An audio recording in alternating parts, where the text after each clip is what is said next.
ஆஹா தமிழ்ல ஸ்ட்ரீமா இருக்கிற Tamil web சீரிஸோடைய review தான் நாம இதில் பார்க்க போகிறோம். ஸோ இந்த வெப் சீரிஸோடைய நேம் வந்து தூல்பேட் போலீஸ் ஸ்டேஷன். ஸோ இதில் வந்து குக்வித் கோமாளி ஃபேமஸாக இருக்கிற அஸ்வின் தான் இதில் படத்தில் லீடர் நடிச்சிருக்காரு. ஸோ இதோடைய ஸ்டோரி என்னன்னா, தூல்பேட் ஊருக்குள்ள தூல்பேட் போலீஸ் ஸ்டேஷன் இருக்கு. அங்கே வந்து கான்ஸ்டபிளா இருக்கிற லேடிக்கு வந்து ஒரு ஒரே நாள்ல 3 கொலை, அதுவும் 3 கொலை பண்ணி தலை வந்து துண்டமா கிடக்கிறதா அவங்களுக்கு ஒரு கனவு வருது. இதை அவர் எஸ்ஐ கிட்ட சொல்ல வராங்க. அதே மாதிரி நிகழ்வுகள் ஒரே நாள்ல 3 பேருடைய தலையை அவங்களுக்கு வந்து கிடைக்குது. ஸோ அதுக்கப்புறம் என்ன ஆச்சுன்றதான் இந்த 2 எபிசோடு வெறும் 2 எபிசோடு தான். வாரம் வாரம் 2 எபிசோடு ரிலீஸ் பண்ணா போல இருக்குது. இந்த 2 எபிசோட்லையும் இந்த கதை தான் நடந்திருக்கு.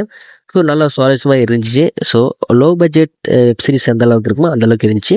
இதில் அஸ்வினோட ஆக்டிங் சூப்பராக இருந்துச்சு. ஸோ நீங்கள் இந்த வெப் சீரிஸை சீசனோடைய எபிசோட் 1 எபிசோட் 2 பார்த்துருந்தீங்கன்னா உங்களுடைய பேர் மறக்காம கால் பண்ணுங்கள்.